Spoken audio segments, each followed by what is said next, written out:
Are we ready to be good? Or is everyone good to good? Being Ready. good? The stream is up. The stream is going. Let's go. And we're not losing quality. Do I sound like shit? No, you I sound mean, fine. Not more shit than always. Oh. Oh.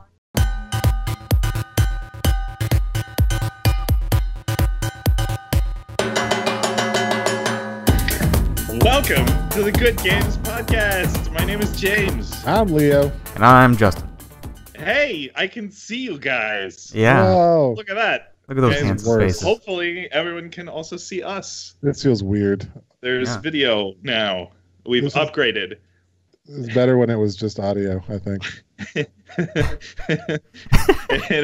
Now we're going to see each other's The podcast reactions. got worse, yeah. It only took us 50 episodes, but we now have we're now a video podcast. Look at that. Mm. Yeah. We have a very, very special. This is our 50th episode. This is a very special show. Woo. We are talking about the highly anticipated, at least by me, Final Fantasy VII By many people. Remake by many people. Yeah. Yeah, and then later we're going to talk about our personal favorite games of all time. It's going to be a good show. Yeah. Strap in. We're excited. Yeah. Let's fucking do it. First Yeah. of all, hold Yeah. on. Yeah. 50 episodes. I mean, Yeah. wow. Yeah, that's That's a big deal. That's about 49 too many. Yeah. I mean, we got to start thinking about actually getting serious about this podcast Right. now. Yeah. Yeah. You know? We weren't before? I know. That was the joke. Okay. Anyway, Final Fantasy VII. This is Yeah. a big game. Big game for a big podcast episode. Let's go. Yeah. So holy crap, this has been a long time in the making. Yeah. This was revealed at what, E3 2014 or 2015? Yeah, a long It's time been ago. a Long long time. damn time. Long time. And just nothing for years. Wasn't it and rumored years. before that too? Wasn't there like some There was a lot of rumors for a long time. There was rumors that they were doing it. Yeah. Apparently, it was news to even a lot of the developers at Square when they saw the E3. really? Because they had absolutely nothing. They were still in like super pre-production on the game when that trailer showed. So everyone was like, "What the hell?" Oh, yeah. I didn't know we were doing this. So yeah, Uh-huh. they obviously showed that trailer way too early because it was, it's been 5 years. Yeah. 5 long years since that trailer. There was even rumors, I think in 2017 or 2018, I think there was rumors that because they had contracted another studio, I think CyberConnect 2 or something like that was the name of the studio, that they saw the work that was done by that studio and was like, no. And then I scrapped the game and completely started over, which I don't know how much of that is true, but anyway. Based on how long it took, would not surprise me. Yeah. It has been a long time coming. We now live in a world where Final Fantasy VII Remake exists. Yeah. Yeah. Holy crap. What did you guys think of this game? Well, Good. man, Very good. It's a good game. I mean, look. Before we It's go very into, general. like, Very before we general go question. into the overall Just general review thoughts. of the game. I mean, let's just talk about a few things out of the gate, right? Everyone can. I mean, first of all, the game is gorgeous. The game is Holy crap. Yeah. visually wow, right? Wow. Uh, Wow. Not I- only is it impressive from a technical perspective, technical specifications and everything like that, but like it's cool just to see these characters that we used to, in Final Fantasy VII original game, they were just like blocky, shitty 3D models, and now, I mean, their hair is flowing in the wind and stuff. Yeah. Yeah, it's insane. The hair physics, like if you get the camera tight on some of the models, in some of the scenes you can see like little peach fuzz on their like cheeks and stuff. Like yeah, There's yeah. pores. the freckles. detail is the detail is next level. It's pretty crazy. Especially Midgar. Like, I actually Mhm. feel like I'm there, and it feels Yeah. like a place, and it feels like a place that could actually be real in a sense. Yeah. Like, just seeing so much fucking detail they put into this game. Like, my God. That might have been like, half of their development time was just Yeah. on the Like, damn I just- visuals. I look at a pipe, and just like a pipe alone, like, has just like Mm-hmm. every texture, every detail, every bump. It's nuts. It's like, I can't even imagine how you could put all that detail into the game, and being able to look into the like horizon and see like the reactor explosion and it all looks like part of the background. It doesn't look like it's something that's like a flat image. It actually looks there, and that was actually one of the most impressive things to me visually, was looking out in the distance, like looking at the skyline, and and seeing the top side above you. Like you can like, you have this sense of like you're in a small section of this larger world. They did that very well.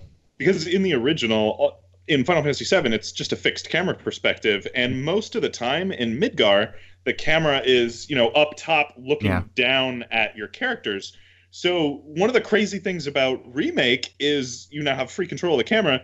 You can look up at the like plate above you to see that was crazy being in Sector 7 and you see like the upper plate of Midgar. Yeah. And the way that looks like both at night and during the day. That was crazy. Yeah.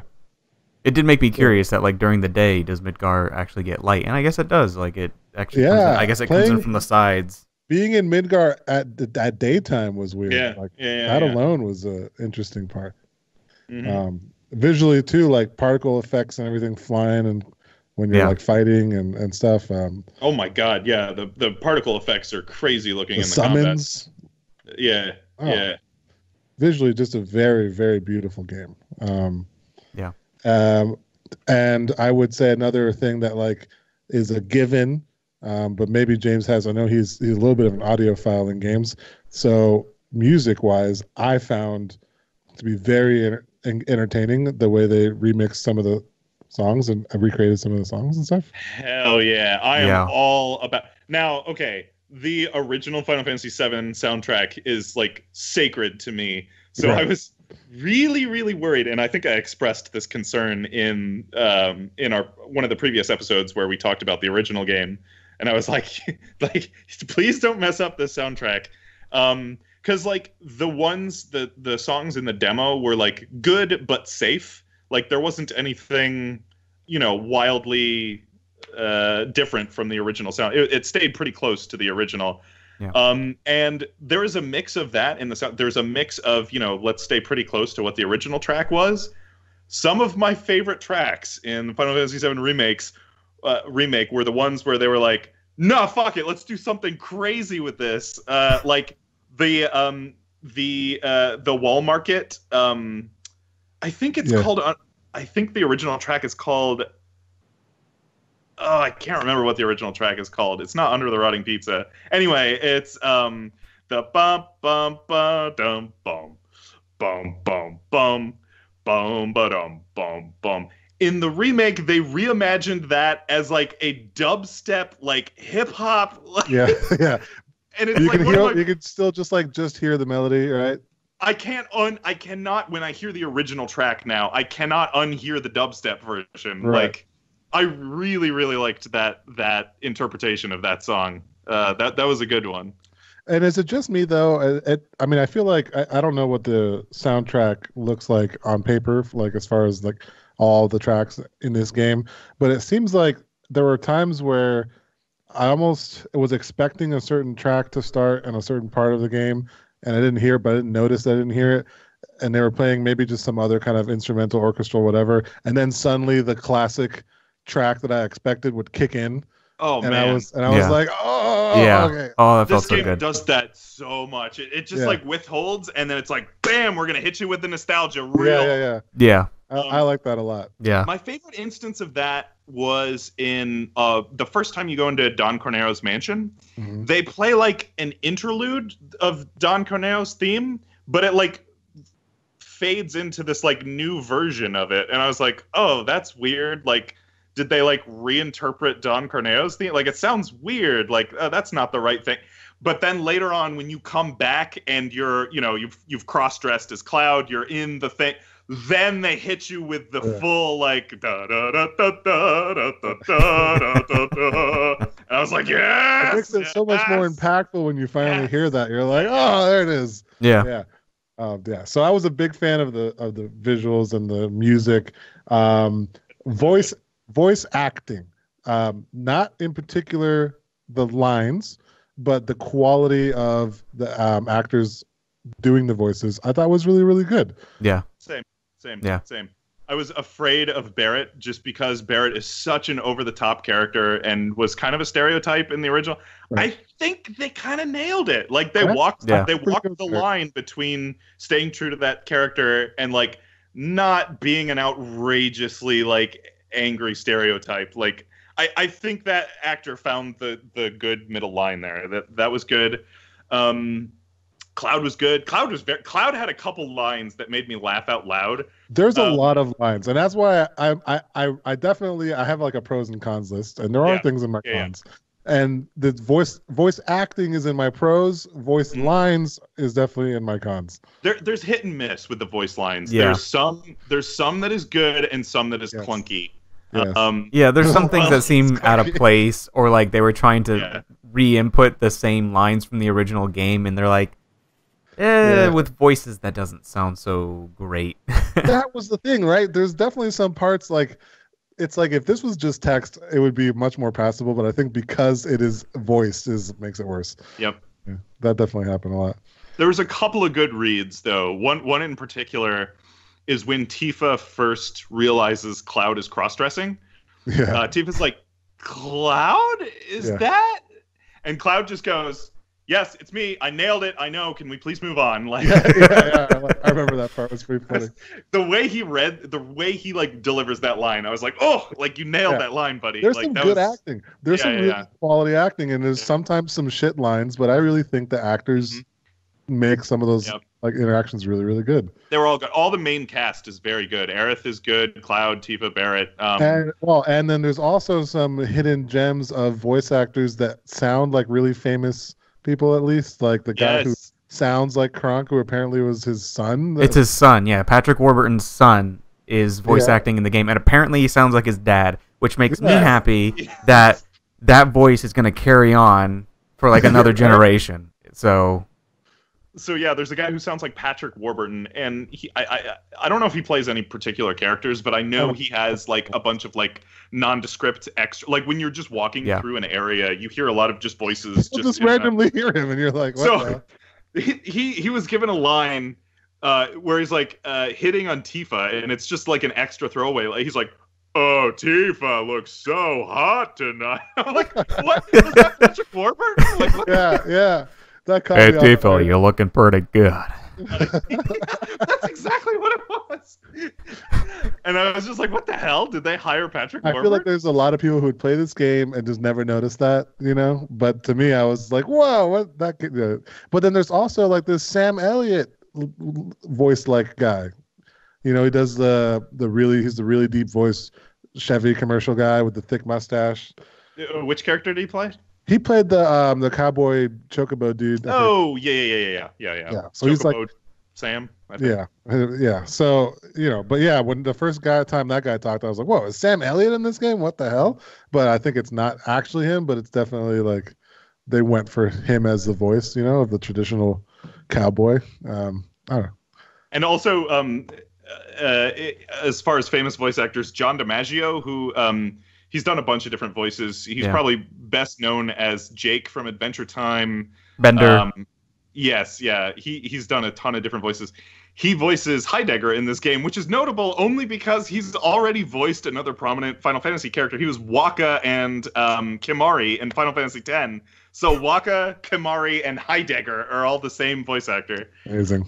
Yeah, and that was some really interesting voice acting on that guy. The lines were... and that's where I find some lines atrocious, but definitely some quality acting. I can see that with a lot of characters.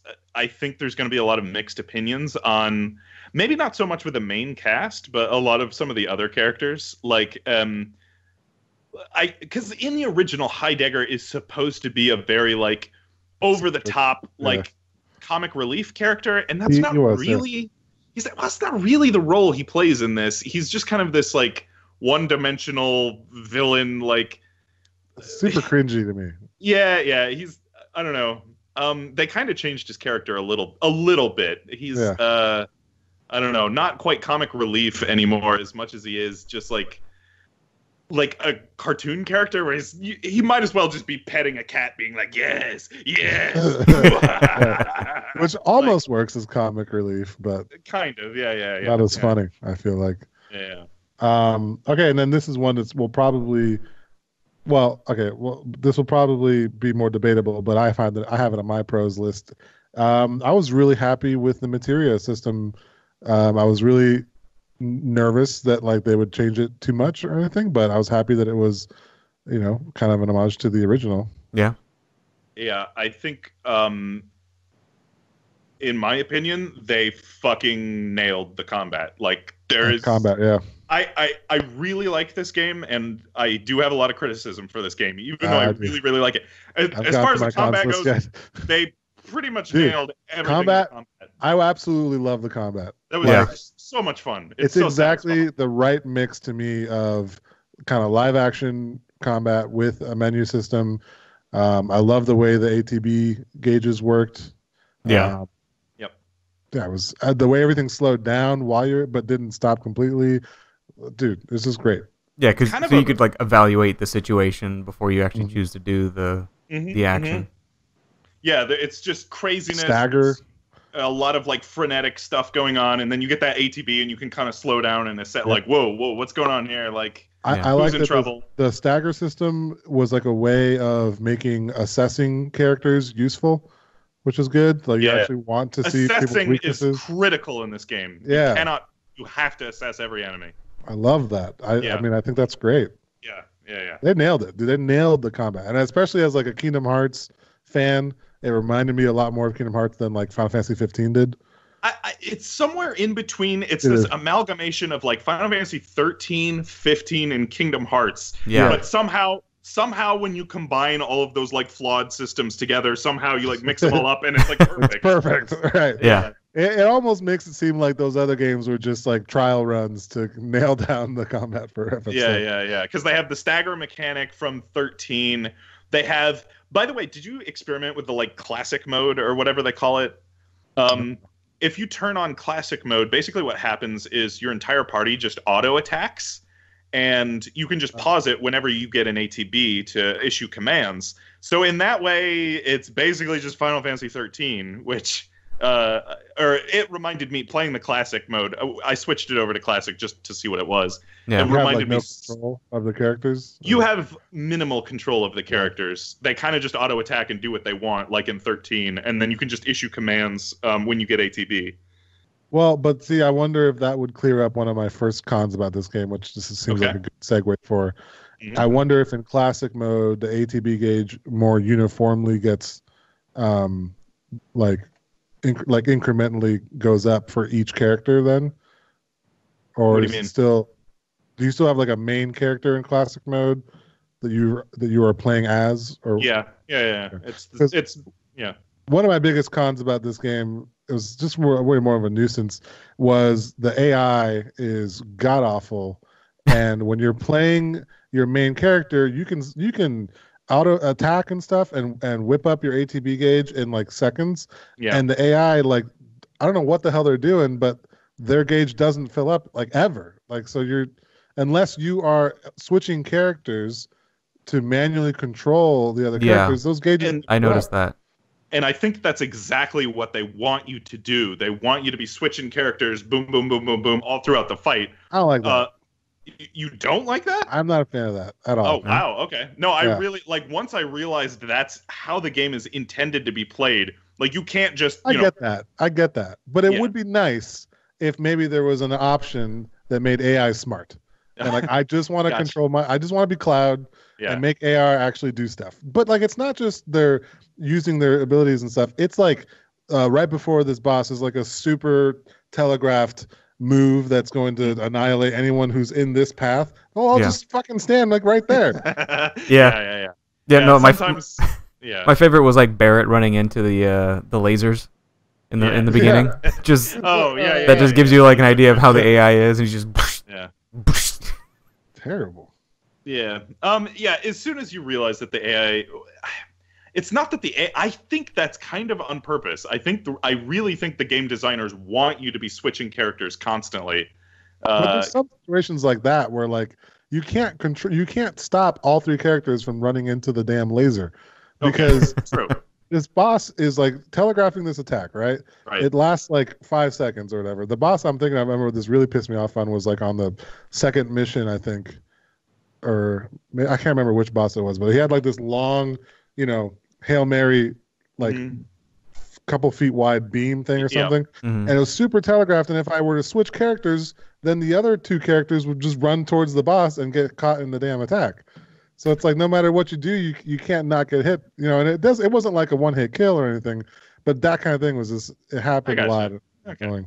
The one complaint I will throw, I did think of a complaint for the battle system, is almost all of the bosses are segmented into like they have like a you can't see it, but they have different phases where you get their health down to another.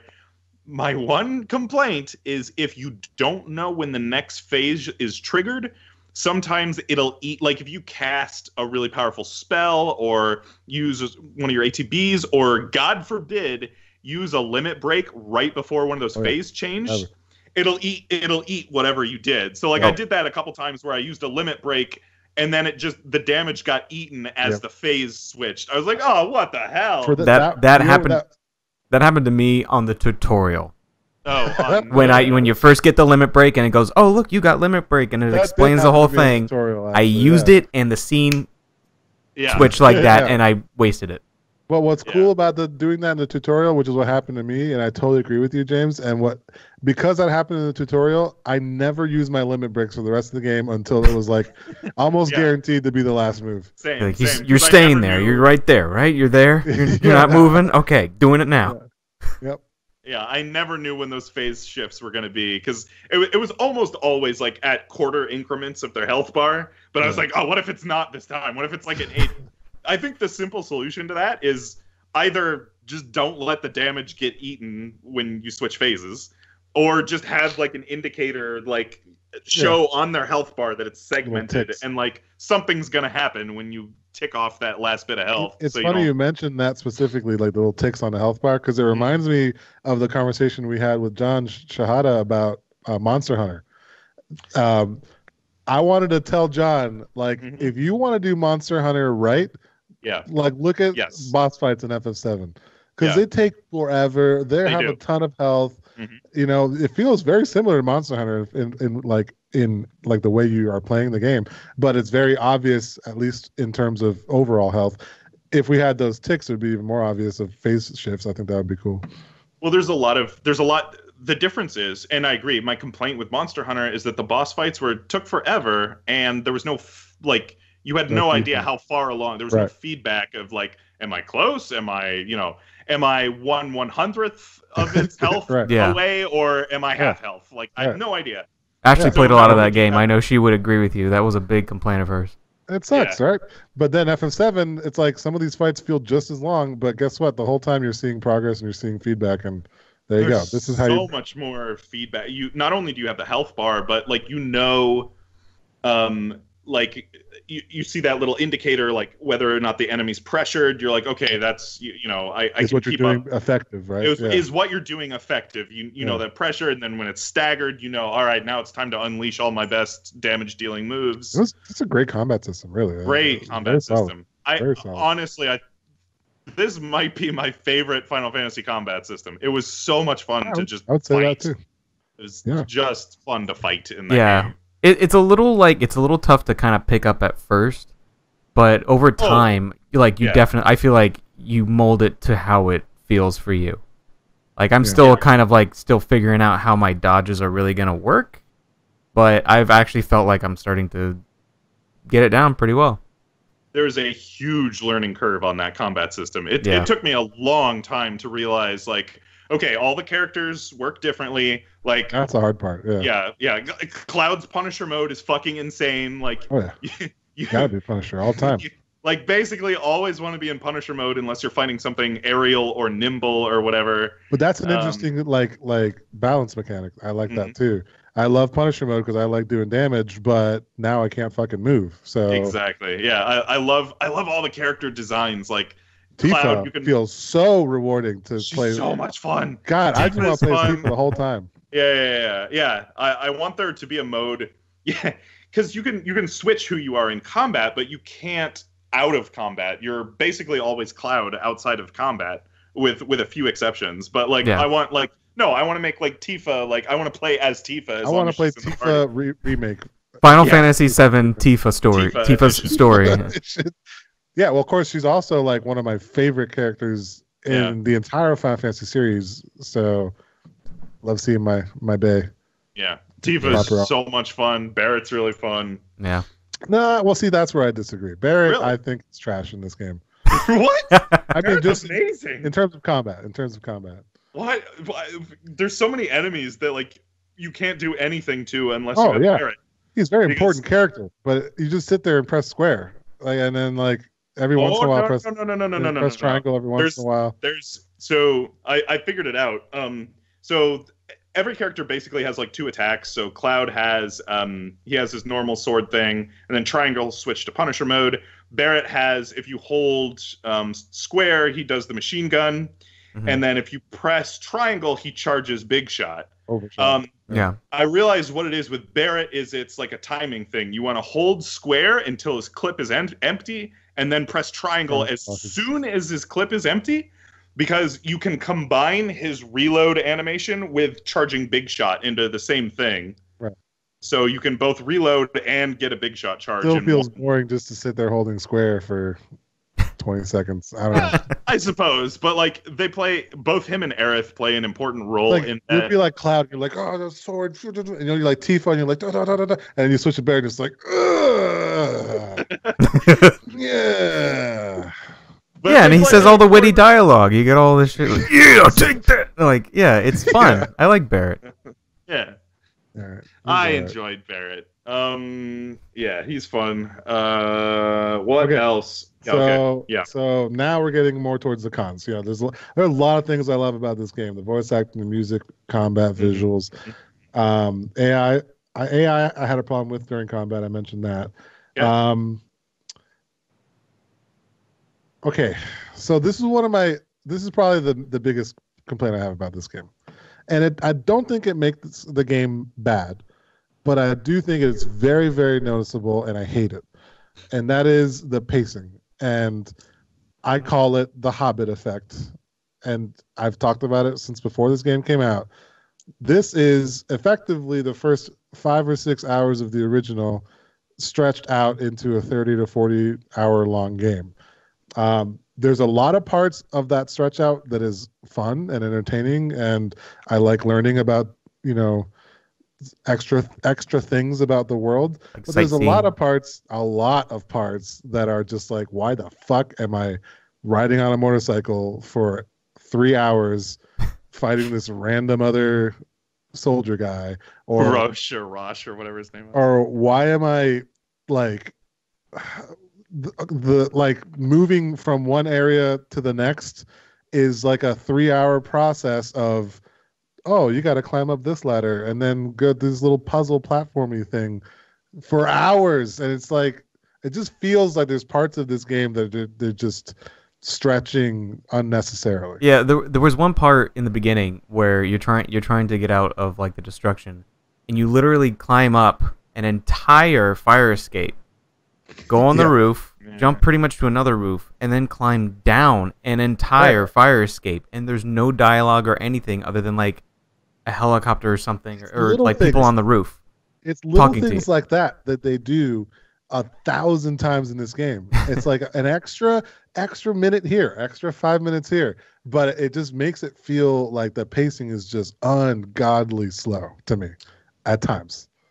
I think that's two different issues. So, first of all, there's exactly what you're talking about. There's a lot of like mechanical padding in this game. Yeah, that's great. That's a great phrase for it. Yeah.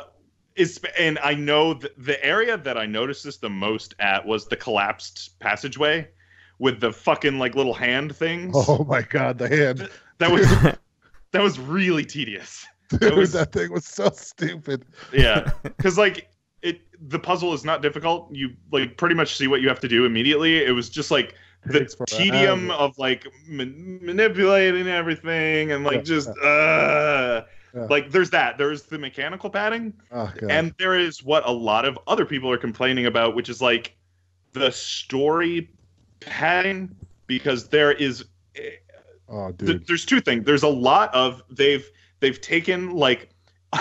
They've taken like a scene in Final Fantasy VII, the original, and just like blown it out into like a huge, like a chapter, or like in some cases, even like a line of dialogue is just like blown out into a whole like sub story or whatever. And there's some of that I like. Like I want some of them. I want a little bit of that, right? Like you want to expand a little bit. Exactly. Like it gives you more story.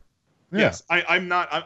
I think probably the mechanical padding is probably almost universally useless. Totally unnecessary. I kind of disagree, because a lot of people are like, oh, well, it ruins the pacing of the original, or it ruins the like story pacing of the original game with like all of this filler. And I'm like, first of all, you're only aware of what the pacing is of the original game if you've played the original game. Right. I think a lot of people are going to come into Remake having never played the original game, and they're not going to realize what is new and what is not, and what is filler and what you know. And that's basically me. Like I didn't really play much of the original. I didn't finish it, you know. So like I can't really I mean, I definitely played it. I've got all the way to like the third disc, you know, or whatever. But I didn't play it. I think more than that one time, and I was young. So like I'm not someone who really really knows 7 very well. So to me, it's like I'm not comparing to the old game for pacing, right? Which is one of the easiest arguments to make. It's just you could just tell when you've done enough, you know, like that's enough. Yeah. Like I'm ready to go to the next thing. Yeah. You know? Do you feel the game was trying to appeal to old fans or like new fans, or like?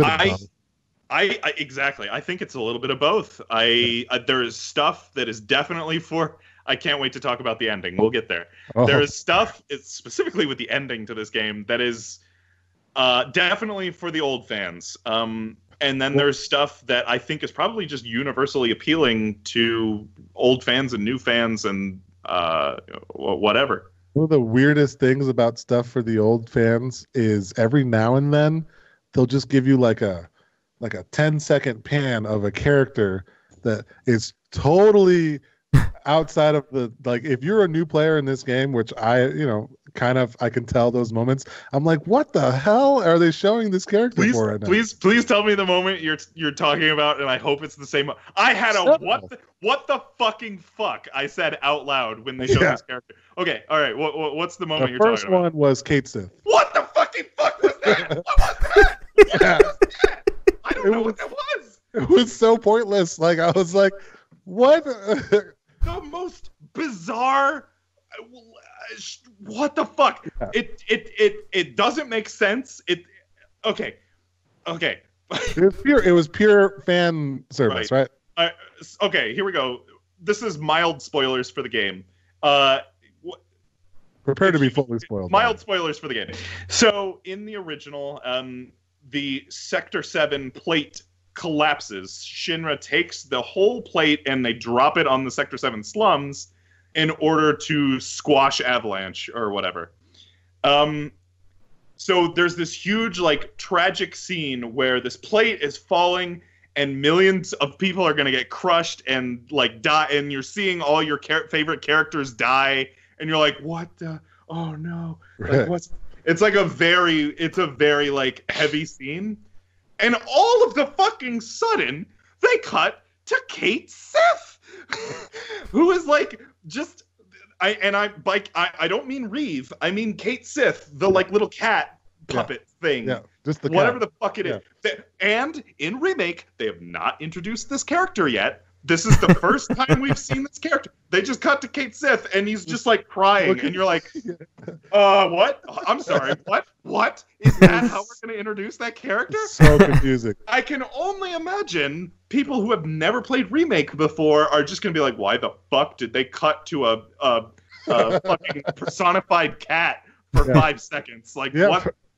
Like, even if you know who Kate Sith is, that scene doesn't make any sense. That was the weirdest scene. I have no idea what that scene was. It was very, very odd, and they do it, I think, a couple other times during the game. Oh, that was the only time I was just like, what? Towards the end, of course, they end up introducing Red 13 that way, but they do it with Red a little bit. They just kind of cut to just Red in the corner, like prowling or something. And you're like, okay. But like, you're kind of, if you've played the original, you kind of are expecting him to be introduced at that point. Yeah, soon. In the original, Kate Sith isn't introduced until way later. later. Yeah. Kate Sith was probably the weirdest one for sure. Yeah. Oh, what the fuck was that? That was so strange. Bizarre. So bizarre. Strange. Oh, and then just one more thing about like the mechanical padding. Do you know how much time was probably added to the game by having to hold triangle to do certain interactions that don't require you to hold triangle? Yeah, why can't you just tap triangle? Is there like a little meter that builds? Dude, it's so like, I'm gonna pull this lever. Never mind. Maybe. Never mind. Okay, got it. Yeah, there are a lot of things that could have been a one-button push, like reaction. Like I don't understand why there had to be a hold That's it down. why I feel like it's like death by 1,000 cuts or whatever. It's like all these little things that add. I mean, that probably adds a couple hours to the game right there. Just holding triangle. One more thing I wanted to mention, only because I thought this was strange. I don't think this is mechanical padding. I'm pretty sure they're using this to mask loading screens. But there's so many times where Cloud like gets in a tight corridor and he has to like shove his little. Yeah, I noticed that. And like in some of the most weirdest places, like on the train. Like, why did you have to shimmy on the train? I'm pretty sure they're just hiding load screens, but I thought that was weird because Jedi Fallen Order had the same thing where like Cal was just like, there was so many times where Cal just had to like duck through this. This is like a trend now. This is a trend now. I was like, why is the latest trend to mask load screens by moving a character down a tight corridor? This is very strange. It's immersive. You know, you've all been through tight corridors. You know what it's like. It's a very strange trend. Yeah. Also, it makes me think like, man, main characters just can't be big guys anymore because we're never going to get through tight gaps. That was a weird thing I noticed was when I walked by a restaurant or I ran through it because I pushed all the chairs and tables over. Cloud could not sit at that table and look normal. No.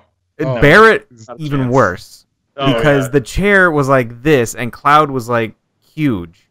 Yeah. And it's like he's a giant. Like what the hell? Yeah, that's so that was like a little off to me just seeing that, but I know it doesn't matter. It doesn't break the immersion or anything, but it was just something I just randomly noticed that Cloud is just a gigantic person. That brings up another interesting point I just thought of now, but it's like there's much more interaction with the world, I think, in this game compared to the original.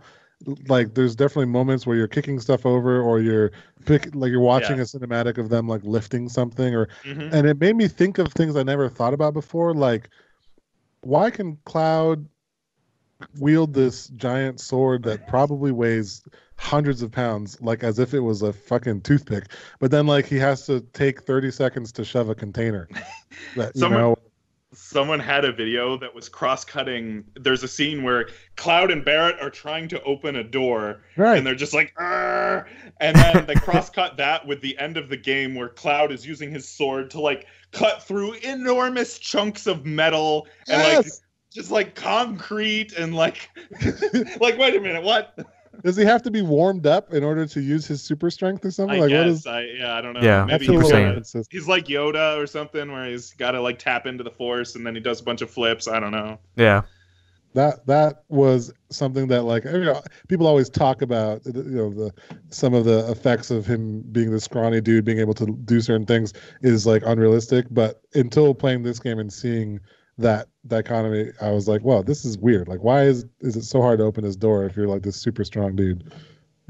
One of my because you're right, there's a lot of like interactions with the environment. There's a lot of physics enabled objects. One of my favorite accidental bits of hilarity was there's a bunch of physics enabled chairs. And the first time I went to Sector 5, there's like in Remake. In Remake, there's an orphanage in Sector 5 that like Aerith helps out with, I guess. So and in Sector 5, they have this big table out with this orphanage, and there's a bunch of chairs at the table where the kids are like doing arts and crafts, I guess. and, and Cloud walks up, and then Aerith is walking. My AI Aerith is walking behind him. The AI knocks over like every fucking chair at the table, just like bah, bah, bah, bah, bah, bah, bah, bah, bah, bah. And then like Aerith has this like very sweet line like, "Oh hi, like I'm Aerith. Like it's so good to be like, how's the orphanage doing? Like I'm volunteering." After just knocking over all of their shit, like, "Oh, how's everybody doing?" Like, that's funny. Yeah. Yeah. And then the last sort of con I think I had was Sephiroth. Okay. Too much Sephiroth? Yeah, just Sephiroth. Like, it felt like in the original, he was sort of a mysterious figure. You know, they kind of hit you with him. It was like an intriguing thing. And in this game, just going back to that sort of fan service and like that panning of Kate Sith and stuff, like it felt like they were like, "Hey guys, Sephiroth." Huh? Yeah, huh? I knew they were gonna do it. They introduced Sephiroth way, or like almost at the beginning of the game. I have thoughts on Sephiroth, but I want to save it to when we talk about the ending. Well, that was my like ploy on the whole. Like, are you appealing to newer audience or older audience? And that felt older audience a bit because I mean, like newer audience is gonna see that, like, you know, not knowing this game at all, gonna be like, who's this random guy? All of us are going, Sephiroth? Like, what are you doing here? Like, there's what? a lot of like just random Sephiroth, and I'm like, if you're a new player in this game, you're like, why the hell did? But then again, it does also. I like how it builds up the story more to where it's not really like obvious in the older game. This, I feel like you're kind of getting like a build up to what Cloud and Sephiroth are all about, kind of thing. But that's true. I don't know. It does feel like it was forced a little too early, maybe. Yeah. Yeah. Well, and that's a great segue to what the hell. Okay. All right. This is it. If you have not played Final Fantasy VII Remake, we're going to spoil the entire ending to the game. Skip ahead 20 minutes. I don't know. Skip ahead a good amount. Usually on the YouTube videos, I put time codes in the YouTube video. So skip out of this section if you don't want the ending to Final Fantasy Remake spoiled. We're going to spoil the ending. And if you're watching on Twitch, don't watch anymore. Stop. Don't watch us. Just don't. Put us on mute. Just put us on mute. Keep watching, but put us on mute. Get out of here. We love you. Now go away. My concern with Sephiroth is where do we go from here? Because literally the ending, we've shot for shot remade the actual ending to the original game, where it's this huge set piece where, and we'll talk about the ending more, where, you know, Cloud and Sephiroth are fighting in the ruins of Midgar, and then they're, you know, jumping around. It's this huge, like, crazy epic set piece. Climactic. Yeah, and then they actually recreate the ending to the original game where, like, it's sort of trippy in the original. Cloud, like, fights Sephiroth in his head, kind of. But, like, he does this weird, like, superhero, like he like dives down, and then he sees this vision of Sephiroth who's like got his shirt off for some reason. I don't know why that's Cloud's vision of Sephiroth. There's some sexual tension there. Yeah. and then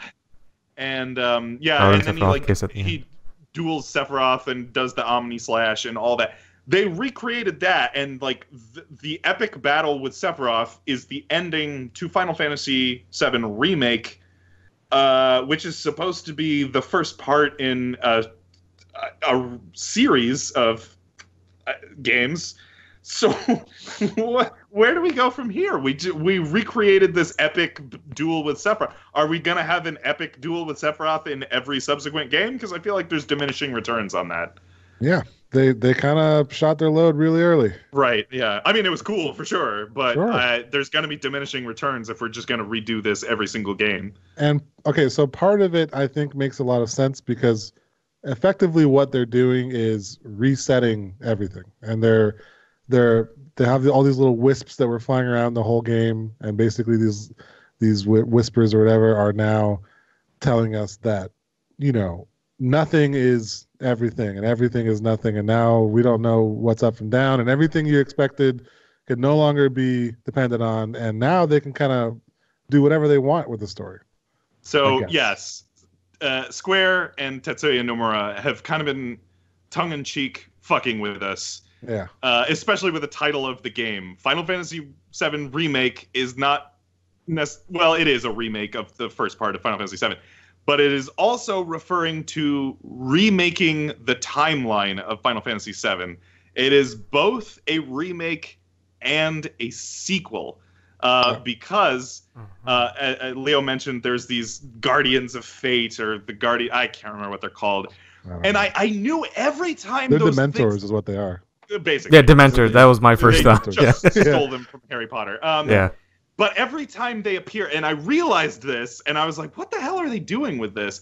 Every time they appear, it is specifically to keep the events of the original game unfolding as they did in the original. Because, like, every once in a while, Remake will start doing something new or something different, or, like, a character's alive that shouldn't be, or a character is going somewhere that they shouldn't be, and these Dementors appear and put the events back. Like, no, you can't go this way. Like, no, you're supposed to be dead. Like, no. Like, they keep correcting what is happening in Remake, and I noticed that thread. I was like, what the hell is this? Yeah. So the final boss fight before you fight Sephiroth is you kill, like, the Lord Dementor, which is basically you're defying destiny in the most Final Fantasy bullshit thing ever. It got very Final Fantasy-esque. It went very Final Fantasy. I fucking loved the ending. This is like maximum Final Fantasy, and I actually really liked it. I thought that was really, really cool. Okay, so it introduces the idea of multiple timelines and parallel universes. So in some parallel universe, in a different timeline, the events of Final Fantasy VII play out exactly as they do in the original, and that is a timeline. In this remake timeline, Cloud and party have defied fate. They've killed the Lord Dementor, or whatever the fuck, and they've skipped off, and they're now branching out into a new timeline.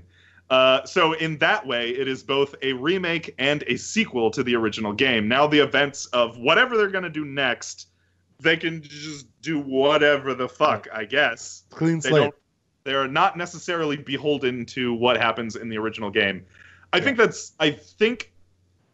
is both brilliant and potentially catastrophic. The more I played Remake, the more my favorite parts were when the game started to deviate from the script of the original. Like, I really liked the detour we took with Jesse and Jesse's family towards the beginning of the game. I was like, oh, this is a cool little flesh out of this character that's not in the original. Yeah. I really liked. I liked the ending of the game. I liked. Anytime the game was surprising me, I was like, oh, this is cool. This isn't what happens in the original. Yeah. And I enjoyed being surprised because it was. The more I played Remake and the more the game just kind of stuck to exactly what happens in the original. I'm like, yeah, then this happens, then this happens, then this happens, and then they would throw a curveball and I'd be like, wait, what's happening now? Because there's one of those curveballs, they literally set it up Cloud and Aerith are going to go to Wall Market, and you're like, ha, here comes the cross-dressing thing. Right. And then the game's like, actually, no, we're not going to do that yet. And then they go and do something else first. I was like, wait, what? What is this? So I really enjoyed having those curveballs thrown. I think if whatever comes next for this remake series, whatever the fuck we're going to call it, if they can continue to throw those curveballs and keep the game exciting, I think that will be good. My fear is that potentially we devolve into just Kingdom Hearts bullshit nonsense where nothing. The multiverse. I don't want. Final Fantasy as a series, each game has a potential. A lot of the games in the Final Fantasy series tend to go up their own ass. Yeah. And this game does go up its own ass for sure at the end, definitely. It's harder. Yeah. But it went up its own ass in a way that I really enjoyed. That's I hope. Go ahead, James. Yeah. Let's take that out of context. Yeah, I hope we're not going to Kingdom Hearts territory because the bullshit that the story or the lore of Kingdom Hearts is the most. It's just fucking nonsense. I hope this game doesn't devolve into nonsense. That is my fear. What did you? It's going to either. I have the same fear. I do think I like that they have a clean slate. I hope that they, use this new power responsibly. Yeah. But I do think it's either going to be potentially Kingdom Hearts complicated, 30 million plot point whatever this, or it's going to be like Advent Children the game, and they can just do whatever they want, and they'll just make it awkward. Yeah, I hope we don't become Advent. By the way, another plus for this game, I was so concerned that we were going to get like emo Cloud or like way too fucking cool Cloud or like super anime, like I'm fucking the best Cloud. No, this game knew exactly who Cloud was. Like, he's kind of this hard ass, but he's also a fucking doofus. Like, it's a facade, right? That's the whole thing. Yeah, he puts on a facade. I was so happy this game. Yeah, knew Cloud knew who those characters were. Yeah, the Cloud character. Yeah, it fits well. It's not too much of anything, really. Yeah. So what else did you guys think about this ending? There's a lot of. I think this ending's going to be talked about for a while. I mean, we pretty much said everything I think that needs to be said. It's just, I think they shot their load really early, but I think they did it on purpose because they want that clean slate. And the rest is just we're going to have to wait and see what they do with it now, There are some fans, I'm not one of them. I really like what they did. There are some fans who feel like cheated that this was not really a remake. Yeah, this is not, because it isn't. This is not. I was gonna say, like, why call it a remake if you're reimagining? I guess it's certainly sold. I think they're being cheeky with the word remake, because once you finish the game, you realize the word remake is recontextualized into a remake of the timeline, not the game. I think they're being cheeky with that word. Yeah, I would, if I was a fan of Final Fantasy VII, the original, and I like the game, right? I feel less cheated by a 40-hour game that only encompasses like a fraction of the original, knowing that the ending is what it is. Like, I feel much less cheated because of that. If the game literally ended at whatever point of the story that the original game was after 40 hours, I'd be like, holy shit, I cannot do more episodes of this. Like, this is going to take forever. But the fact that now every other episode release of this series is going to potentially be a whole new different thing, a whole new thing, it makes it feel much more like, okay, it makes sense now, Yeah. So. My other concern is what is the turnaround time for these new games? Because we took 5 years. 5-6 years. Yeah. We took 5 years to get the first game out. Like that can't be. We got to do it faster than 5 years for whatever. Well, now they have the engine. Now they have the combat system in place. I am hoping that we can get a year or two. That might be optimistic. But if that is our turnaround time, I'll be happy. I'm guessing like a 2-year. Every other year we're gonna have a new FF7 release. Yeah, that would be, because this, honestly, I have some criticisms for this game, but this game is basically exactly what I wanted in terms of just take the original 10 hours of the game and just let's dive deeper into everything. Dive deeper into the characters, the story, the locations, the lore, and that's exactly what I got. And now at the end you get like a promise of a whole new experience. Yes. So by the way, they did that well. In my wildest dreams, I did not think this game would be as good as it is. I remember talking to you guys very early on when the game first came out, and I was like, they're doing a lot of shit right in this game, dude. Like, I was genuinely surprised by that. I couldn't bear to get my hopes up. Because when that demo came out, I was like, this demo's kind of fucking good. I'm like, no. This is a farce. They've spent, they spent all their time polishing this demo, and the rest of the game's going to be dog shit. Watch that podcast, because that's pretty much exactly how we go. Is this just like a play? Is it just like the best part of the cake, and then we're gonna get the rest? Is it gonna be shit? Now we can tell past us, hey, guess what, guys? It's good. I actually cannot believe that this game is good. Because also, when is the last time that a Final Fantasy game was good, and B, a Square Enix game was good? Like, it's been a while. Yeah, I know. They haven't put out anything relevant in forever. And, like, Final Fantasy, in my opinion, hasn't been good since, like, 10. And that's, like, 20 fucking years. Yes. That's a big gap between good games. Yeah. Well, like you said, though, I think with this one, they've nailed it. Yeah. I think it's a good game. It is. It is. Yeah. It is very good. Very pleased with Final Fantasy VII Remake. It is definitely a front runner for my game of the year. Ghost of Tsushima is going to be a strong contender, but we'll see. Oh, that's true. All right. Also, Cyberpunk. Oh, man, there's going to be a lot of options. Yeah. Oh, God. Cyberpunk. Yeah. Fuck. Definitely a contender, for sure. Yeah. All right. This podcast is brought to you by our patrons. There are people in this world who give us money to do this fucking dumb podcast. And we love you. If you enjoy this podcast for some reason, you can go to Patreon and find Good Games Cast on patreon.com and support us. And we would greatly appreciate that because we would. Because thank you. Yeah. All right. That was relatively painless. There you go. Yeah, that was the best one yet, I would say. Good job for episode 50. Best one yet. I didn't say it was good. It's the best one yet. Like my problem is I don't want to say like the exact. I don't want to like fall into a rhythm of like this podcast is on Patreon. You can be a Patreon. Like I don't want to. I don't want that to be. So I like try to like free ad lib it every time. Right. I'm surprised you haven't gone with like Patreon, the final frontier. These are the donations every time that support our podcast. All right, our top 5 for this episode is our top 5 favorite games of personal favorite games of all time. Do we want to just like go in a like 5, 5, 5, 5, 4, 4, 4, 4, 3, 3, 3? Yeah. All right.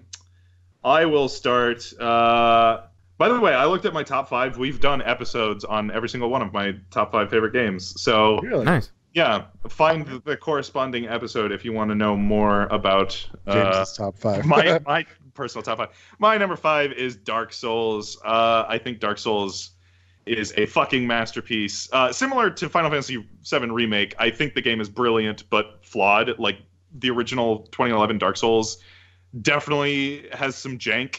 Like there's some like pretty janky animations. Like the level design mechanics. The level design 99% of the time is like amazing, and then there's like 1% of the time like Lost Izalith and some of the later areas where you're like, what the fuck happened? Did a different fucking team do this? Like, and yes, that's exactly what happened. Probably. Yeah. Where like all of a sudden the level. Anyway, there's some incongruity in the original Dark Souls. It is in my opinion, still a masterpiece, though, and very influential. I was thinking the other day, like, without Dark Souls, we wouldn't have any of the other Souls games. Obviously, we wouldn't have Bloodborne, wouldn't have Sekiro, wouldn't have all of the, like, you know, like Jedi Fallen Order, Hollow Knight, Salt and Sanctuary. Like, it just spawned this whole genre of games, of copycats. Anyway, 2011's Dark Souls, my number 5 favorite game of all time. Justin, go for it. All right. Mine. So my top 5 kind of are like my personal like ones that like when I just thought of a game, like I had a like these are just I went down the list of like when I think of like games, when I think of like now to my childhood, what games came to mind. So my number 5 is Sonic 2. Oh, nice. Okay. Yeah. I played a shit ton of Sonic 2. Classic. A great soundtrack. Like Sonic 2, I mean Sonic 1 had a fantastic soundtrack, but goddamn Sonic 2 had a better soundtrack. Chemical Plant Zone. Yeah, like so much like when you think of like a lot of like nostalgic Sonic the Hedgehog music, like Sonic 2 is that. And like they created like the fun zones and like the weird like 3D thing, and it's just I don't know, just Casino Night Zone. Yeah, and like the whole like idea, the concept of like Sonic building up his charge ball and going and Spin Dash. yeah, spin dash, and like that game was just like such a fun game to play, and I played that game like multiple times, even getting to the part where getting to like the end and then like losing all my lives because I didn't know how to fight Robotnik in the end. But like I kept going back. I always found myself going back to that game, and sometimes I found myself like I could never get all the Chaos Emeralds in that game, but I found myself always like I had the little Game Genie that came with the Genesis and plugged it in and did the thing where you could get like Supersonic early on, and I did all that. I just loved yeah. But like one of the big things from that game I took away is just like the music. The music from that game was just so fantastic, and I love it. Oh yeah, definitely sits with me. Classic. For me, my number 5 goes back to my roots of real-time strategy games. It is Age of Empires 2. Probably the first online PC game I ever played. But back then you had to like log into like MSN Game Zones, like a browser. You had to open up Internet Explorer. It launched the game from your computer. Like it was this whole convoluted thing before online gaming on PC was really a thing. But yeah, Age of Empires 2, the whole concept of technology advancing and controlling different bases and stuff. Real-time strategy games became one of my favorite genres after playing that game. So yeah, there you go.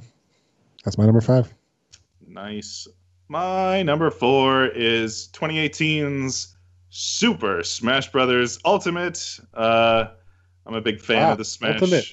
Yeah, I'm a big fan of the Smash series. I think Ultimate again, I think Ultimate has a lot of flaws, and I complain about some of the things in that game. But for as many things as they got wrong, they got a lot of things right in that game.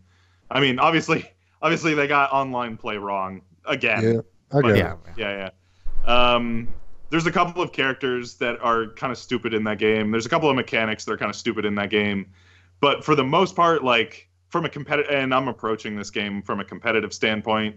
Last year, I actually flew out to Vegas to compete in Evo, and did like shockingly well for me. I like made it out of my pool. Anyway, so approaching this game from a competitive standpoint, like they nailed for a game that has 70-something fucking characters. They nailed the balance. Like I can't believe how well balanced this game is for a game that has an outrageous number of characters. Yeah. Character balance is very good. I don't know. The game's fun. It's just good to play. My number 4 is Super Smash Bros. Ultimate. Excuse me. Bless you.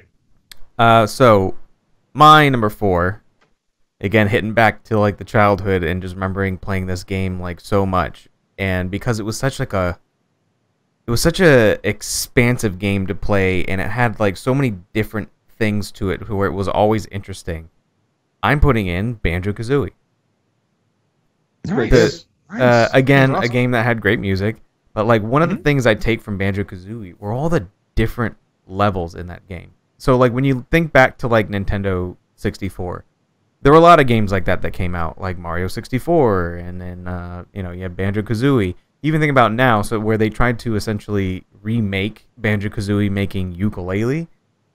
That was one of the things I didn't like about like Yooka-Laylee, was the fact that Banjo-Kazooie was filled with all these levels. Some of them, the levels weren't that large, and it's supposed to be a collectathon, which was like oddly very satisfying. Like they nailed the collecting in Banjo-Kazooie to be like perfect, to where it was satisfying to get that done in a level.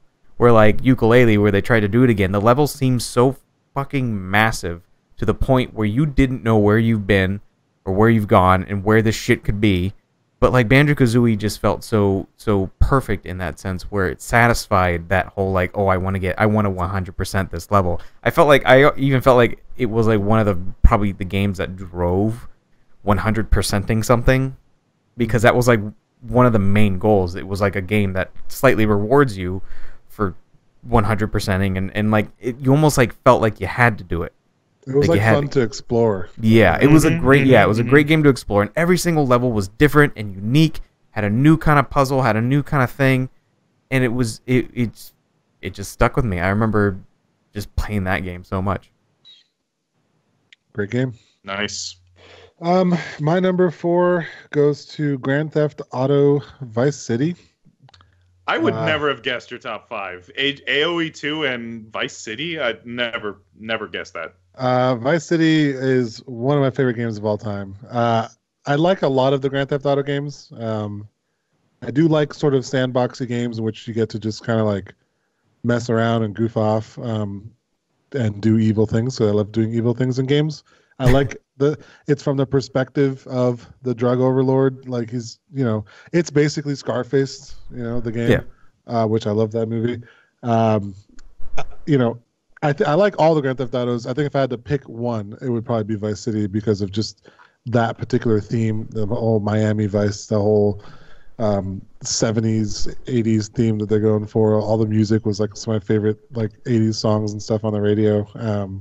And that sort of Scarface story. And Grand Theft Auto is an interesting mix of like serious or impactful, like, glimpse into like the idea of like the bad guys in games, but also sort of like goofiness and over the topness.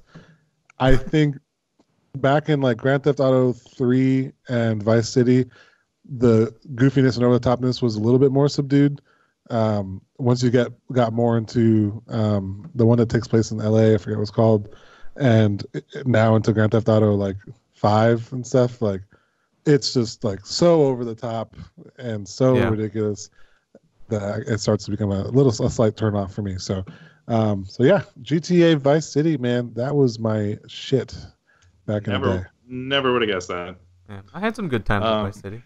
Oh yeah, same. Let's see. My number 3 is I don't know. This is probably the anomaly on my top 5. But if you know me, you know I love Paper Mario: The Thousand-Year Door. It is like one of the most charming games in terms of like the way the characters are written. Like whoever localized that game, the localization team for Thousand-Year Door fucking killed it. Like all of the characters are like very charming. All of the locations are really interesting. The combat is like, it is both a very good, like, here's an intro to turn-based RPGs. If you've never played one before, it's a very good, like, my first RPG. But also, if you like want to sink your teeth, there's some like complex stuff that you can abuse. If you like learn how that game works, you can like get Mario to deal outrageous amounts of damage every turn if you manipulate the badge system, which, by the way, I love the badge system in that game. There is a lot of padding in that game unnecessarily. Like there's a lot of, they built like one dungeon and they make you go back and forth through the same dungeon. I don't know why I'm finding it necessary to point out all the flaws in my favorite games. I don't know why. Dark Souls. No game is perfect. Dark Souls, the level design's kind of janky in the last level, and like Smash, there's some bullshit characters, and don't even bother going online. Like, no. Paper Mario, I fucking love that game. I've replayed that game. It's not a very long game, but I've probably replayed that game, I don't know, 7 or 8 times. I just like every couple of years, I'm like, yeah, I'm gonna fucking replay Paper Mario: Thousand Year Door. I fucking love that game. Yeah. Okay. My number 3 was the one that got me through college. Oh, nice. That kept me sane, and that was World of Warcraft. Yep. Yep. World of Warcraft. I mean, and I'm talking like vanilla to like maybe the first 2 expansions. Like not going as far as pandas and remanipulating the world and stuff and all that crap. No, vanilla Warcraft was definitely something I put many an hour into, and I got very addicted to, and I found myself going, schoolwork or Warcraft? I could put in a little more Warcraft. Warcraft, yeah. definitely. And it was that was really got me into the whole like questing thing and just completing quests and doing all that. Ugh. That formula, man. That formula is killer. It was a perfect formula. And the thing is, I tried to play like World of Warcraft-esque games, like freeware games, because I was like, I'm not gonna pay for this anymore. And none of them do it the way that World of Warcraft just did it back then. So yeah, that's my number 3. Nobody could beat WoW, man. We never find the WoW killer. I still don't think anyone's beaten WoW. It's still like the MMO king. I'm even considering going back or not going back, but trying the vanilla World of Warcraft. People keep telling me to try it. I know our friend Jason is very into vanilla WoW right now. Yeah. I got into vanilla WoW quite a bit. I got a character to max level, and it was very enjoyable. Yeah. I just listened to the soundtrack the other day, and something deep inside me just reignited. Yeah. And I was like, why do I have that itch? WoW? Like, what's going on? Why do I feel like I need to play? Every time someone stops playing WoW, someone else is like, he'll be back.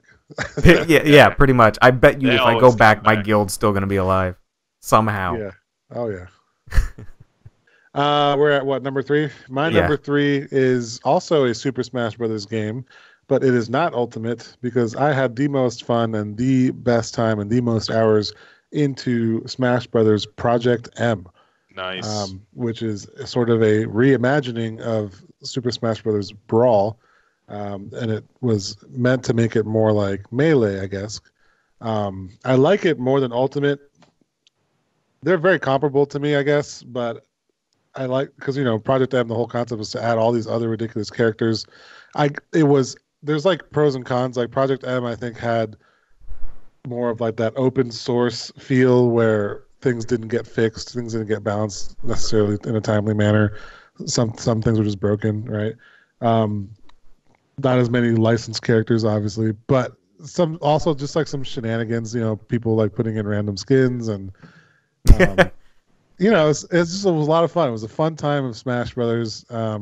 It like almost got really mainstream into the competitive aspect of things. It was big in the competitive. It was. It started gaining, until Nintendo essentially went. Yeah.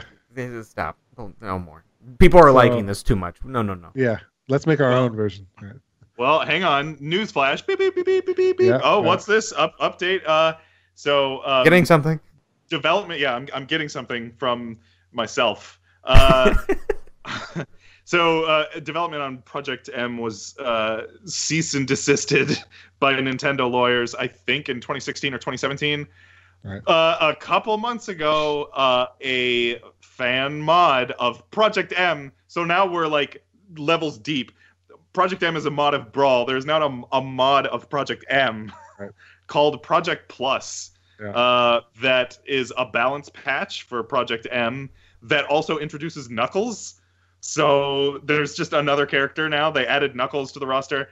And basically everyone who's still playing Project M has now switched over to Project Plus. I've been watching a lot of Project Plus combo videos.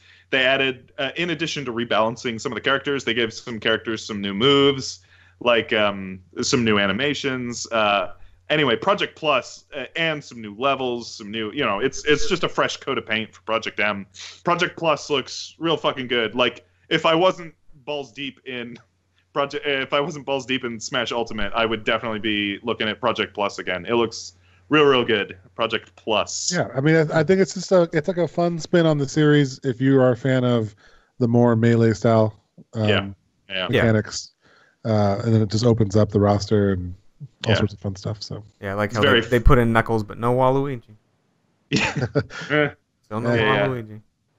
It's very good. Project Plus, it's good from what I've seen. I still haven't played it yet, but I'm very tempted. I'll have to check it out.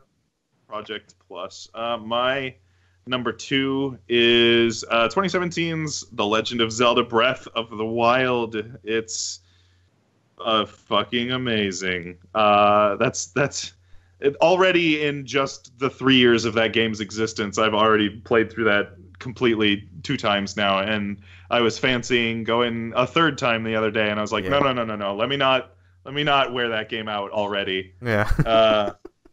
That game can wear you out just playing it. Yeah. There's a lot to it. There's a lot in that game. That's another game where you play it and I kind of had the itch to play it again recently. So. Yeah, you like check the time and you're like, oh fuck, it's 3 a.m. Like, oh shit, like I got work. I guess I should go to bed. Fuck it. Like more falling sick. Yeah. Yeah, that's a game that Jesus. Goes back to our first episode, right? Yeah, our first episode was Breath of the Wild. I think that's another just success in like experimentation, because truly Nintendo just took the playbook for Zelda and threw it out the fucking window, and they're like, no, we're gonna do like a very like Western influenced game with like survival elements and big open world and like crafting and it's very, very a not typical Zelda game and very Western influenced. But like, holy shit, that game's fucking amazing. So yeah, more weird experiments, please, Nintendo. Well, hopefully we get hopefully between FF7 Remake, like in a little bit, we then get the sequel to Breath of the Wild. Yeah. Which will hopefully fill in the gap for then FF7 2 to come out. Whatever we're calling Remake 2. I don't know. FF7 V2 or VII 2. I guarantee you they're gonna attach some stupid word to what it's gonna be. Final Fantasy VII Rebirth remodel. Rebirth. It's probably gonna be Rebirth. I bet you. Yeah, I don't know. I'm just going off of like Kingdom Hearts. Yeah. Because there's like Kingdom Hearts. God, what is one of the? It's like Kingdom Hearts 2.5 Birth by Sleep. Final Drop Remix. And I'm like, what? How was this? The fucking title of the game is like 15 words long, and they're all nonsense words. Like, I guarantee whatever the next Final Fantasy game, it's gonna be a nonsense. Something like that. Final Fantasy VII colon some nonsense word. Yeah. Well, we can continue the conversation because my number 2 is also Breath of the Wild. Yeah, no, that game I figured that would be your number 1. I don't know what your number 1 is. No, that game was fucking amazing, and I put a lot of time in that game. And I honestly, me playing the game, I didn't want it to end. Like, I just kept exploring, and I kept like every day I'd be like, should I fight Ganon today? Like, no, let me go look for more Koroks. Let me do some more stuff. Like, I got all the shrines, but there's still more Koroks. I want more Korok. Like, and one of the things was, and I kind of like figured out what like brought that out in me being a Zelda fan, if you didn't notice. I think you've got a couple Zelda posters there. Maybe a slight. a couple of them, maybe. Yeah, maybe. No, one of the things that like deep down I wanted from Ocarina of Time was the ability to explore more, because like obviously like Nintendo 64 was a lot of like they gave you like a flat land essentially, and then everything else kind of in the background was JPEG'd essentially into the game.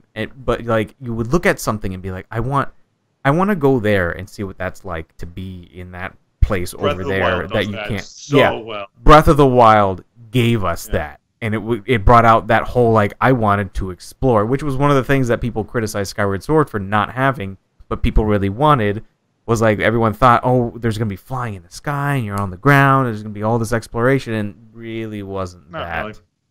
And Breath of the Wild nailed that, and that's all I wanted to fucking do in that game, was just run around. Exploring is so much fun. Just exploring. Just even if you don't find anything. Walking around. Yeah, it's so much fun. Yeah. Very explorable world. That is a good example of how to do a large world correctly, you know? Yes. Yeah, like don't... Yeah, and it's like the nice thing, too, is it's not oversaturated. Where, like, everywhere you go, there's, like, something here. There's something there. There's something over there. Hey, there's a guy. Hey, there's a guy. It was actually, like, very undersaturated to a way where, like, you weren't sure what you were going to find going where you were going. You could find absolutely nothing. Or you might find something. You never knew. Just like real life. Yeah. Cool. My top 2 will probably come as no surprise. My number 2 goes to the game I've spent the most hours into of all time to this day, and that is Mount and Blade Warband. I knew that would be in your top 5. Yep. You guys know me. I love swords. I love like medieval times and stuff. And I love PvP. And I love RPGs. And this game has all of the above. The RPG aspect is typically more on the single player side. The multiplayer was the most adrenaline inducing competitive play I've ever played. totally skill based, where you had to like, block or attack 4 different directions. I've literally spent probably close to 3,000 hours of online playing that game. So wasn't pretty there a nuts. new Mountain Blade game recently? There's a new release of the beta version of their new release called Bannerlords. It's got a lot of hype, and it's mostly, I think, just single player right now. The multiplayer is not done yet, but it is an early access, so they're still going to be developing it. But yeah, One thing Mountain I will Blade say, Warband, though. best thing from Mountain Blade are the I know death it. sounds. You love those death cries. They're so like over exaggerated. It's fantastic. They're silly. Yeah. All right, my number one game of all time is, appropriately enough, 1997's Final Fantasy VII. Oh yeah. As much as I love Remake, it's not quite, my top 5 games. Let me give it some time and some perspective. Let's see how the rest of whatever is coming next. Let's see how that plays out. But for now, my number one favorite game of all time is the original Final Fantasy VII. I don't know what else to say, but it's... and the good thing about the remake is it leaves original 7 untouched. Exactly. Yeah, for It's everyone own who's thing. complaining about, like, oh, I don't like this or that, I don't like what they changed about Remake. It's a different game. Literally, Yeah, it is a different game. Nobody's erasing the original. And also, canonically, in Final Fantasy VII Remake, the events of the original game still play out in a different parallel universe. So, like, it's not overwriting the old one. It is literally happening side by side. So, yeah.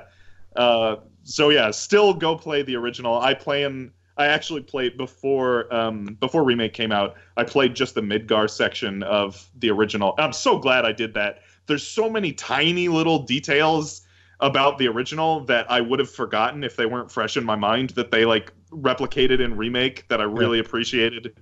And I'm planning to do that before whatever the next chapter comes out. Hopefully, I think I'll do the same.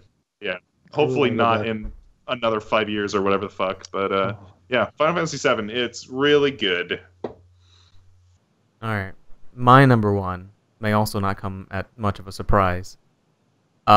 Is let me get my finger Which right. one is This it? one, Which one is it? Oh, okay. this one, Yeah, this one. Ocarina of Time. it's a good one. It's a good one. Ocarina of Time. Over Breath of the Wild, huh? Breath of the Wild was great, but like something with I'd rank Ocarina it of the same Time did something to me as a child where I may have to go to court for it. Yeah, it touched me in a wrong influential. place. No.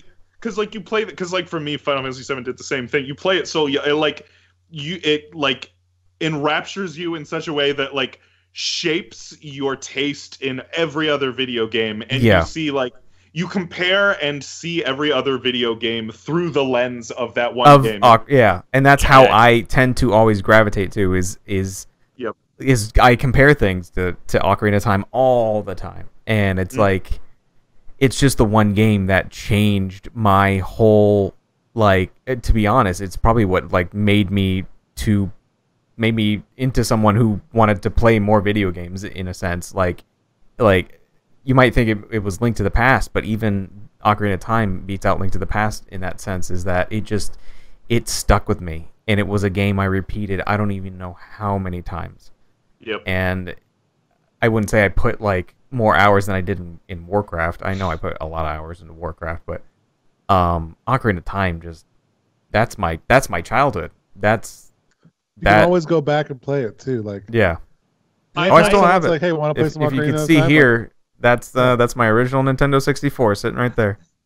I have not revisited Ocarina of Time in 10 years, and I want to do it, but I'm getting kind of scared because like it's getting to the point where it's just living in my memory, and I don't want to ruin it. I don't know. I'm getting scared to revisit Ocarina of Time because I'm afraid that I'm going to like see the flaws and faults and like see all the rough edges in that game. Well, especially now, that's all you see in games apparently. Yeah. Well, yeah, that's the other thing. Even your favorite games, James. Yeah. I know. Yeah.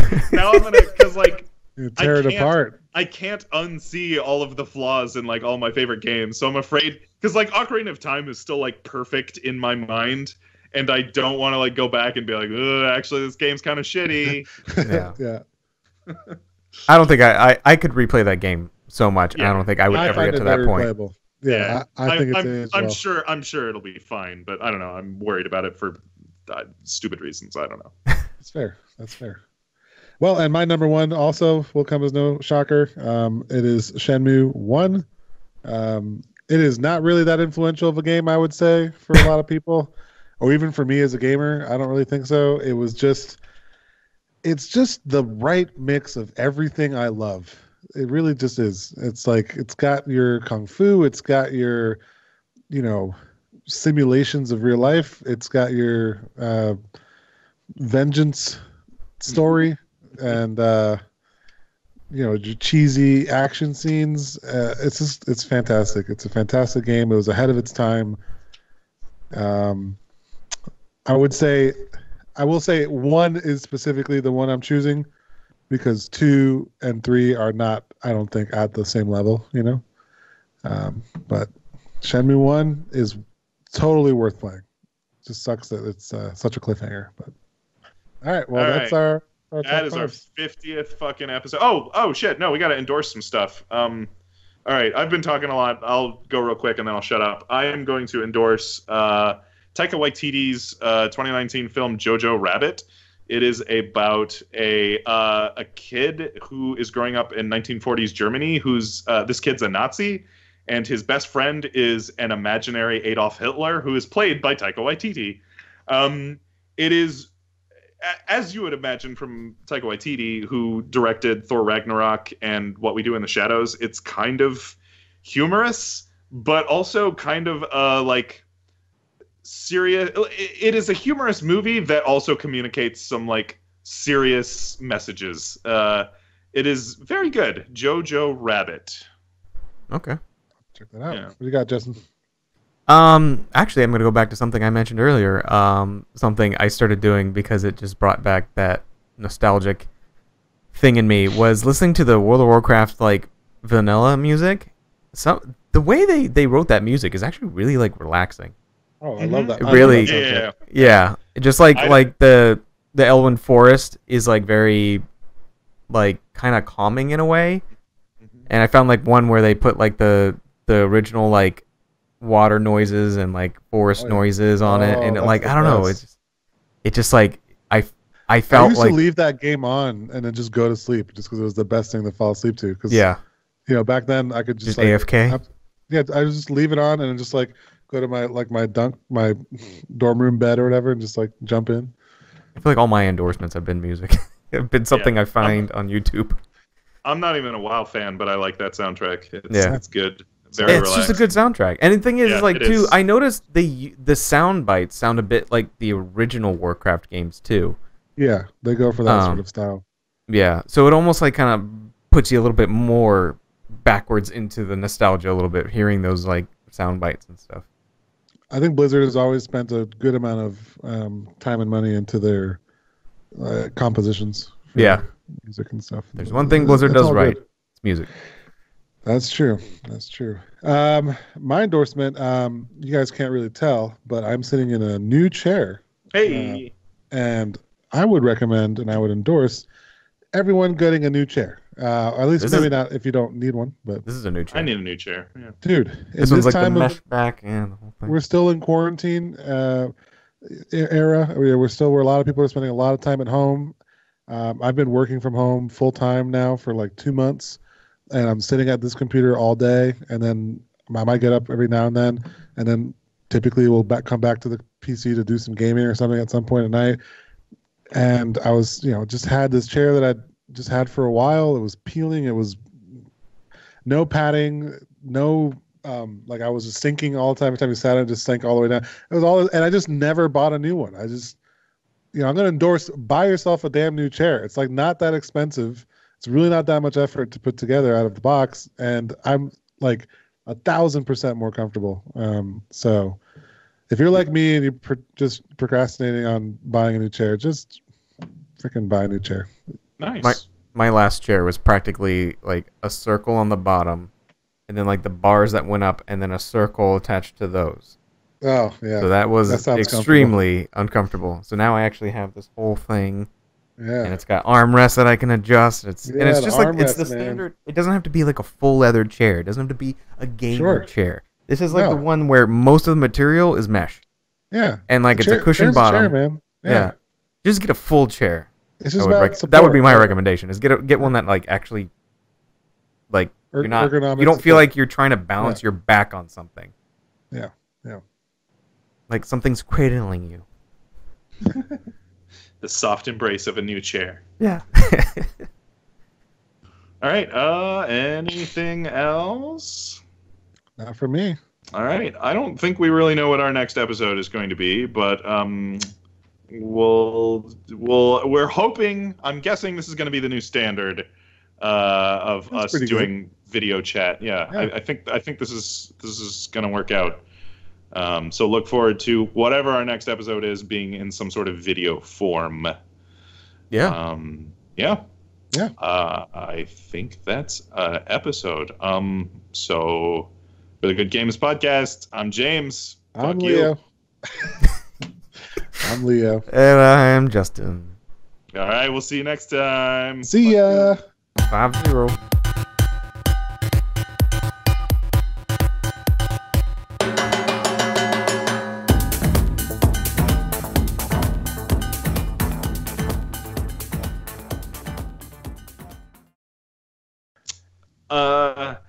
By the way, in terms of your point of it not being as influential, I don't know about that because without Shenmue, I don't think we would have the Yakuza series. And that's true.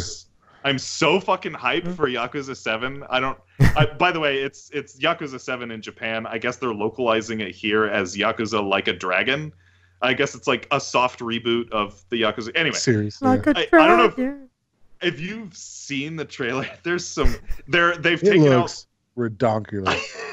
They've taken out the brawler combat from Yakuza and replaced it with turn-based RPG, which like, hey, that's right up my alley. Perfect. Yeah. And it looks fucking ridiculous. I'm so excited for that game. I think what I like about what that one looks like is not only is the fact that I might enjoy this combat system better, but also it seems to have less serious stuff and just more just pure ridiculousness. There's a lot of goofy bullshit in that trailer. I think I will like that more. Like I would rather have no serious parts because it's like when I play Yakuza 0, like I just want to play the serious parts. Like, but if you gave me a game that was pure ridiculousness, I might actually like that more than the jump and back and forth, you know? I like that the new character Ichiban seems to be a middle ground between the like ultra serious no nonsense of Kiryu and the like insanity of Majima. He's kind of a goofball, and I think that's the correct personality for a protagonist in the Yakuza universe, because like Kiryu always seems out of place for the universe. Like Kiryu, the serious Yakuza, seems out of place in Kamurocho, the setting of those games, because Kamurocho is such a fucking wild, goofy place. Right. And it's always Kiryu is always playing the straight man to whatever bullshit is happening in those games. Anyway, I don't know how we got talking about Yakuza, but I'm really excited about. I guess because I brought it up because I'm really excited about Shenmue 8. Yes. Yeah. Basically.